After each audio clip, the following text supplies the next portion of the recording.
Welcome to Everything Explained. I'm your host, and today we're diving into a quiet crisis: why languages disappear and what that means for all of us. If you've ever wondered why some songs, stories, and place names vanish from daily life, this episode is for you. A language is more than just a way of talking.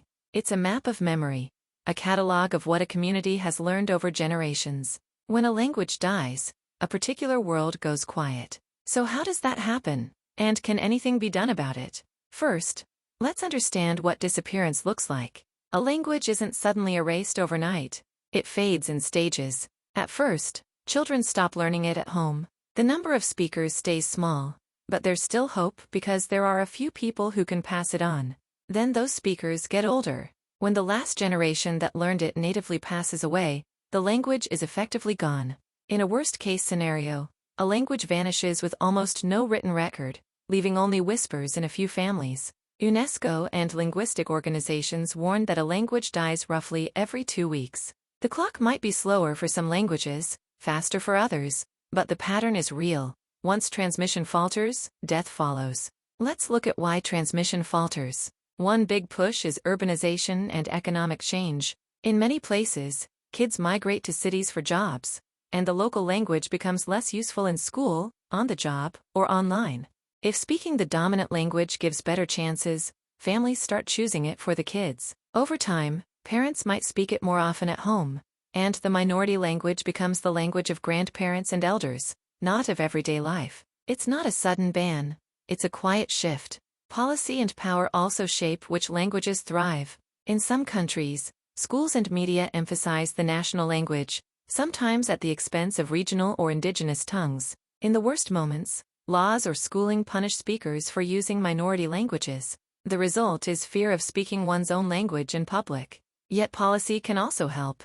When schools offer immersion programs, when local media includes minority languages, when writing and publishing in a language are supported, revival becomes possible. Culture plays its part too.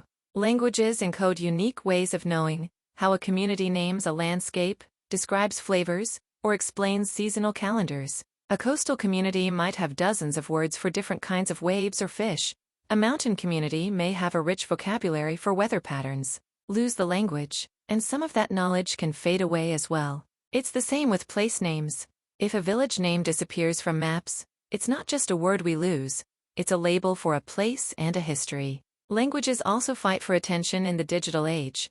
English dominates the internet, but the world is home to thousands of languages, from Ainu in Japan to Welsh in Britain.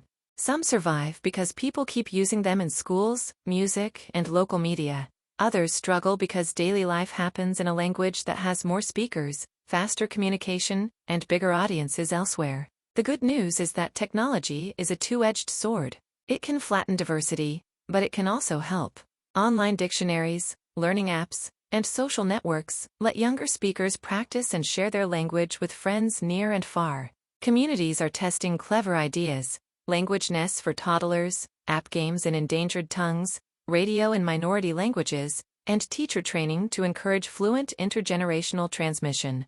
History offers dramatic, memorable cases. Irish Gaelic, for example, was once on the brink, but revival movements, government support, and school programs have kept it alive for generations. Welsh, once a minority language in the shadow of English, now thrives in schools, media, and even technology. On the other end of the spectrum, languages like Livonian or many indigenous tongues have diminished to only a handful of speakers, sometimes in the safety of community centers, sometimes merely in memories and field notes. But it isn't just about saving a few languages, it's about saving a million tiny windows into human experience. Supporting language maintenance helps preserve songs, medicines, and legal terms that have evolved in a region over centuries. It keeps people connected to their grandparents and to the land they've lived on for generations. So what can a listener do? Learn a few phrases in a local language you care about.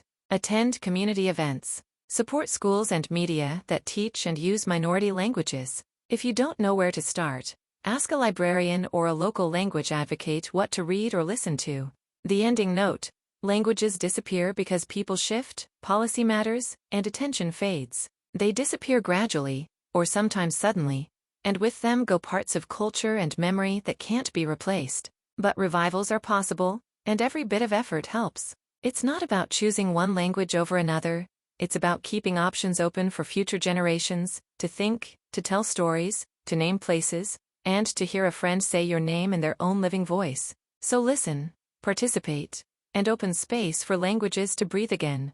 The world grows richer when many tongues are allowed to speak. So let's choose to listen, learn, and act, so our future can speak in more than one voice. Let's walk through that doorway together.